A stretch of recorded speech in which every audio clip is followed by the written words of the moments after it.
जय श्री सीताराम। हर हर महादेव। प्रिय दर्शकों, आज हम आप लोगों को बताएंगे कि आसन आदि में कौन सा आसन श्रेष्ठ माना गया है।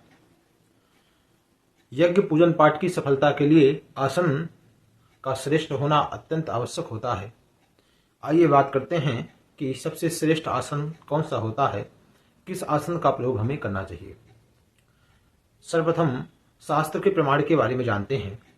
शास्त्र कहता है कि काम्यार्थ कंबलम चैव श्रेष्ठम च रक्त कंबलम कृष्णाजिने ज्ञान सिद्धिर्मोक्षस्तु व्याघ्र चर्मणि कुशासने मंद सिद्धिर्नात्र कार्या विचारणा धरण्याम दुख संभूति दौर्भाग्यम दारुजासने वंशासने दरिद्रः स्यात् पाषाणे व्याधि पीड़नम तृणासने यशोहानि कुर्वन् वस्त्रासनम। तथा कहा जाता है कि कंबलासन काम कर्मों में शुभ होता है।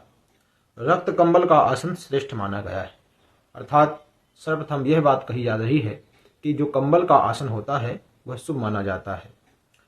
वह रक्त कंबल हो तो अधिक श्रेष्ठ माना गया है। अब आगे कहा गया है कि कृष्ण मृगचर्म से ज्ञान सिद्धि होती है। मृगचर्म का यदि आसन है तो उससे ज्ञान की सिद्धि होती है, और व्याघ्र चर्म के आसन से मोक्ष की प्राप्ति होती है।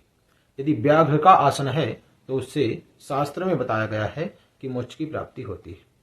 कुशासन से मन सिद्धि होती है। यदि कुश का आसन है तो उसे मानसिक सिद्धि होती है। पृथ्वी पर बिना आसन बैठने से दुख प्राप्त होता है।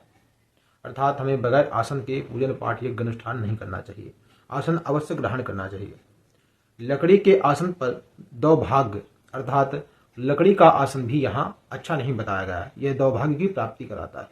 बांस के आसन से दरिद्र अर्थात बांस का आसन दृढ़ता देने वाला है। पत्थर के आसन पर रोग पीड़ा देने वाला है, और तिनकों के आसन से यश हानि कराने वाला होता है।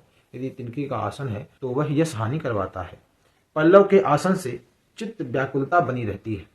यदि हम किसी पल्लव के आसन पर बैठे हुए हैं तो चित्त में व्याकुलता बनती है। वस्त्र का आसन जप ध्यान तप की हानि करने वाला होता है। अर्थात वस्त्र कपड़े का आसन जो है यह हमारे जप ध्यान और तप की हानि करता है। इसलिए हमें चाहिए कि कपड़े के आसन में भी हमें पूजन पाठ यज्ञ अनुष्ठान नहीं करना चाहिए। यहाँ यदि श्रेष्ठ की बात करें तो कंबल का आसन श्रेष्ठ बताया गया है और कुश का आसन श्रेष्ठ बताया गया है। तो हमें चाहिए कि कंबल और कुश के आसन में बैठना चाहिए, क्योंकि वर्तमान के समय में कृष्ण मृगचर्म और व्याघ्र चर्म यह कानूनन अपराध है। इसलिए इन आसनों का प्रयोग हम नहीं कर सकते। इसलिए हमें चाहिए कि रक्त कंबल का आसन और कंबल का आसन, कुश का आसन यह श्रेष्ठ माना गया है। यहाँ बताया जा रहा है कि संभवतः जो कपड़ों का आसन चादर आदि बिछा करके पूजन पाठ में प्रयोग कर लेते हैं वह श्रेष्ठ नहीं है। उसके अपेक्षा कंबल श्रेष्ठ माना गया है। पुत्रवान गृहस्थी को मृगचर्म का आसन नहीं लेना चाहिए। जो गृहस्थी जन है यहाँ यह भी बताया जा रहा है कि उन्हें मृगचर्म का आसन नहीं लेना चाहिए। वैसे नीला रंगीन वस्त्र पूजा में निषिद्ध है, तथापि कंबल व रेशमी वस्त्र नीला होने पर भी ग्राह्य है। इसलिए कंबल को श्रेष्ठ माना गया है। यजमान प्रशस्त आसन पर स्वस्तिकासन मुद्रा में बैठे, पालथी लगा करके सीधा बैठे, यही स्वस्तिकासन है। इसलिए हमें पालथी मार करके कंबल के आसन पर, कुश के आसन पर हमें धैर्य धारण करते हुए एकदम सीधा पालथी लगा करके बैठना चाहिए। इसी को स्वस्तिकासन कहा जाता है। दूसरी बात, पूजन पाठ में हमें हाथ घुटनों के अंदर रखना चाहिए। घुटनों के बाहर हाथ को नहीं रखना चाहिए, तथा स्त्रियां खुले केश पूजा में ना बैठें। महिलाओं को चाहिए कि अपने केशों को बांधकर ही पूजन पाठ में बैठें।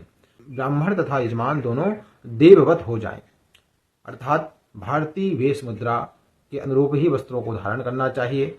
धोती कुर्ता पारंपरिक वस्त्रों को धारण करके हमें भगवान का पूजन करना चाहिए। देवता बनकर ही देवों की पूजा करें। देवो भूत्वा दिवम यजेत, और मस्तक पर तिलक धारण करना चाहिए। श्राद्ध यज्ञ जप होम में त्रिपुंड की बड़ी महिमा बताई जाती है। इस प्रकार से हमने आप लोगों को बताया कि कौन सा आसन सबसे श्रेष्ठ होता है। तो यदि हम ज्ञान की सिद्धि की बात करेंगे तो कृष्ण मृगचर्म का आसन ज्ञान की सिद्धि के लिए श्रेष्ठ माना गया है।